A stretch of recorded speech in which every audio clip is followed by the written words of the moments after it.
Now, you probably noticed I don't feel about that war the way we were told we were supposed to feel about that war, the way we were ordered and instructed by the United States government to feel about that war. You see, I tell you, my mind doesn't work that way. I got this real moron thing I do. It's called thinking. And I'm not a very good American because I like to form my own opinions. I don't just roll over when I'm told to. Sad to say, most Americans just roll over on command. Not me. I have certain rules I live by. My first rule, I don't believe anything the government tells me. Nothing. Zero. Nope.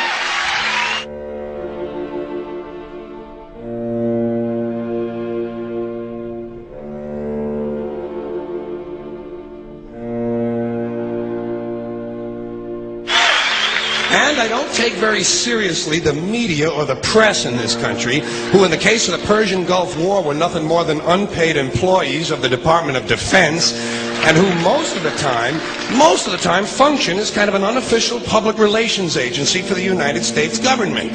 So I don't listen to them, I don't really believe in my country, and I gotta tell you folks, I don't get all choked up about yellow ribbons and American flags. Now, to balance the scale, I'd like to talk about some things that bring us together. Things that point out our similarities instead of our differences. Because that's all you ever hear about in this country is our differences. That's all the media and the politicians are ever talking about, the things that separate us, things that make us different from one another. That's the way the ruling class operates in any society. They try to divide the rest of the people. They keep the lower and the middle classes fighting with each other so that they, the rich, can run off with all the fucking money.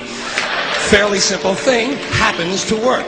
You know, anything different, that's what they're going to talk about. Race, religion, ethnic and national background, jobs, income, education, social status, sexuality, anything you can do, keep us fighting with each other so that they can keep going to the bank.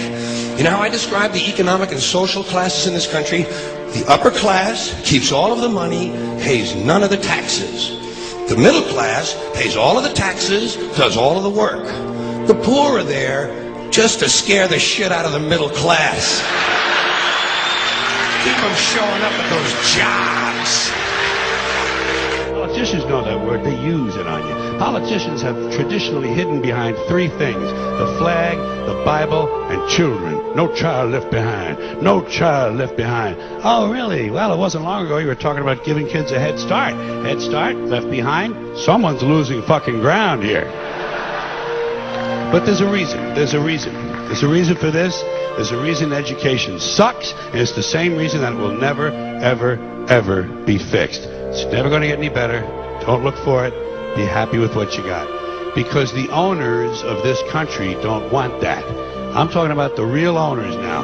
The big, the wealthy, the real owners, the big wealthy business interests that control things and make all the important decisions.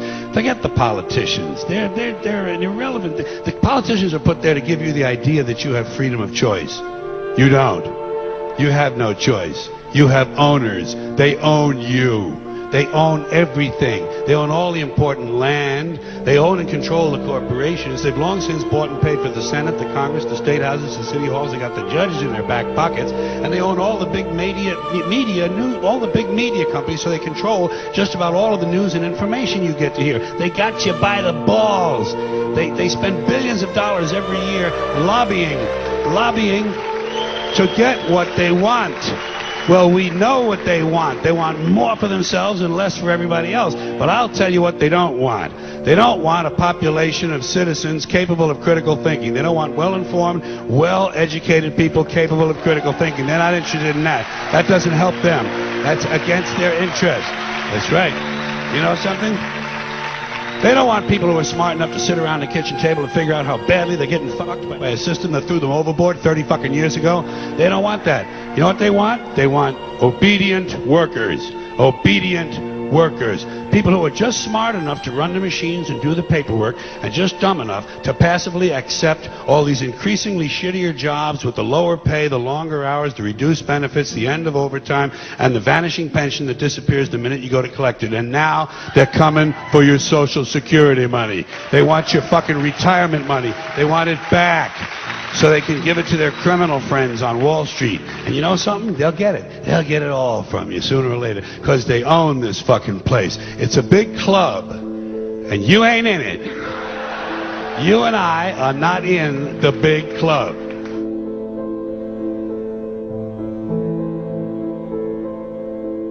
The greatest form of control is where you think you're free when you're being fundamentally manipulated and dictated to. One form of dictatorship is being in a prison cell and you can see the bars and touch it. The other one is sitting in a prison cell but you can't see the bar, you think you're free. What the human race is suffering from is mass hypnosis. We are being hypnotized by people like this. Newsreaders, politicians, teachers, lecturers. We are in a country and in a world that is being run by unbelievably sick people. The chasm between what we're told is going on and what is really going on is absolutely enormous. The greatest hypnotist on planet Earth is a oblong box in the corner of the room. It is constantly telling us what to believe is real. Historically, the control and manipulation of political opinion has been the Freemasons' main weapon in gaining control of countries and states. Once in control of the rulers and politicians of a country, laws and political structures could be changed in accordance with their agenda. However, since restricting the body does not necessarily mean restricting the mind, the Freemason recognizes that their plan for a global government hinges completely on subduing the masses to their agenda, and thus eliminating opposition to their cause. And the greatest threat to their plan, posing more danger than any army or law, is the threat of a free-thinking mind. In order to eliminate this threat and to achieve their objective, the Masons have set about the boldest plan ever devised: the complete control of every aspect of human life, your life. And the weapons they are using against you are in your very homes, entertaining you and your children, and gradually indoctrinating you without you even realizing.